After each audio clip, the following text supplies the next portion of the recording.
प्रधान जी आपने इस्तीफा नहीं दिया है।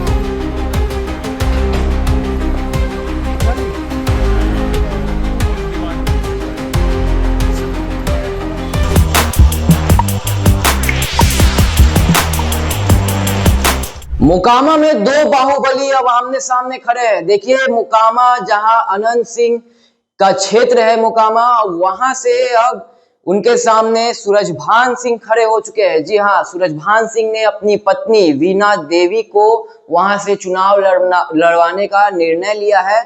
बीती रात करीब आधी रात 12 बजे सूरजभान सिंह लालू प्रसाद यादव से मिले, तेजस्वी यादव से मिले और साथ ही साथ उन्होंने राष्ट्रीय जनता दल का सदस्यता भी हासिल कर लिया है। रात के 12 बजे की घटना है। आप देख सकते हैं विजुअल में कैसे सूरजभान सिंह राबड़ी आवास पहुंचे हैं रात के 12 बजे और उन्होंने राजद की जो प्राथमिकी सदस्यता है वो ग्रहण कर ली है। आपको बता दें कि पशुपति पारस की राष्ट्रीय लोक जनशक्ति पार्टी से इस्तीफा देकर बलिया के पूर्व सांसद सूरजभान सिंह लालू प्रसाद यादव के अब आरजेडी के कह सकते हैं कि अब उनके कार्यकर्ता बन गए हैं, शामिल हो गए हैं। सूरजभान सिंह को पार्टी में शामिल भी कर लिया गया है। सूरजभान सिंह की पत्नी वीणा देवी मोकामा विधानसभा सीट से राजद के टिकट पर अनंत सिंह के खिलाफ लड़ सकती है। वीणा देवी मुंगेर से सांसद भी रह चुकी है। सूरजभान सिंह जेल में बंद रहते हुए साल 2000 में मोकामा से ही पहली बार विधायक बने थे। जी हाँ, साल 2000 में वो पहली बार मोकामा से ही विधायक बने थे और अब जाके उस वक्त साल 2000 में जब वो विधायक बने थे तब उस वक्त अनंत सिंह के बड़े भाई राजद की राबड़ी देवी सरकार में कद्दावर मंत्री दिलीप सिंह को बड़े मार्जिन से निर्दलीय ही हरा दिया था। जी हाँ, निर्दलीय उन्होंने दिलीप सिंह को हराया था। सूरजभान सिंह के परिवार में 3 पूर्व सांसद रह चुके हैं। एक तो वो खुद है, बेगूसराय जिले की बलिया सीट से 2004 में रामविलास पासवान की लोक जनशक्ति पार्टी से सांसद बने थे। उस वक्त पार्टी टूटी नहीं थी, पार्टी एक थी और उस वक्त बलिया से वो सांसद बने थे। उनके बाद उनकी पत्नी वीणा देवी मुंगेर लोकसभा से साल 2014 में लोजपा के ही टिकट पर सांसद बनी थी। फिर भाई चंदन सिंह नवादा लोकसभा सीट से 2019 में लोजपा से सांसद बने। 2024 में के लोकसभा चुनाव में पशुपति पारस और उनकी पार्टी पर छाए राजनीतिक संकट की वजह से सूरजभान के परिवार में कोई चुनाव नहीं लड़ पाया।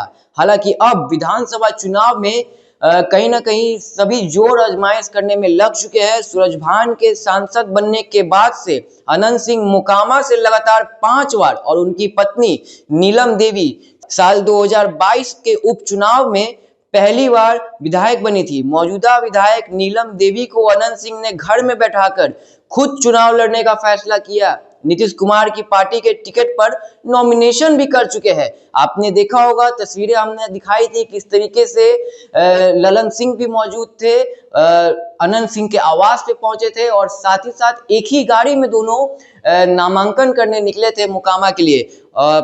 इस सीट पर अनंत सिंह पहली बार जनता दल यूनाइटेड से और फिर निर्दलीय एक बार और जनता दल यूनाइटेड से 3 बार 2020 में राजद की टिकट पर जीते थे। यानी कि 5 बार वो लड़े हैं, जिसमें से 3 बार जेडीयू से, 1 बार निर्दलीय और साल 2020 में राजद की टिकट पर लड़े थे। हालांकि अब ये सीट जो है वो काफी हॉट सीट बन चुका है, लेकिन नीतीश कुमार के साल 2024 में एनडीए में लौटने पर विधानसभा में शक्ति परीक्षण के दौरान सरकार के साथ हो गई। जी हाँ, साल 2024 में शक्ति परीक्षण के दौरान जब संसद में कहीं ना कहीं कॉन्फिडेंस शो करना था तो उस दौरान नीलम देवी जो कि राजद से लड़ी थी, बाद में जाके उन्होंने जेडीयू की सदस्यता ग्रहण कर ली, जेडीयू में अपना समर्थन दिया। अब जाके नीलम देवी को अनंत सिंह ने कहा है कि आप घर पे रहिए, चुनाव मैं लड़ूंगा। तो अनंत सिंह वापस से पावर में आना चाहते हैं, परंतु इस बार बहुत पुराने दुश्मन, बहुत बड़े क्षेत्रीय नेता कह सकते हैं, क्योंकि सूरजभान सिंह बहुत बड़ा नाम है, बाहुबली में उनकी गिनती होती है। उन्होंने निर्णय लिया है कि इस बार वो अपनी पत्नी को लड़ाएंगे। एक तरफ अनंत सिंह ने अपनी पत्नी को बैठाया तो वही दूसरी तरफ सूरजभान सिंह ने अपनी पत्नी को मैदान में उतार दिया है। तो देखिए तो मोकामा से क्या कुछ तस्वीरें निकलकर सामने आएगी, वो 14 नवंबर को हम साझा करेंगे। तमाम खबरों के लिए वॉइस अप के साथ बने रहे, हमारे चैनल को सब्सक्राइब कर ले, फेसबुक पेज को फॉलो करें। धन्यवाद।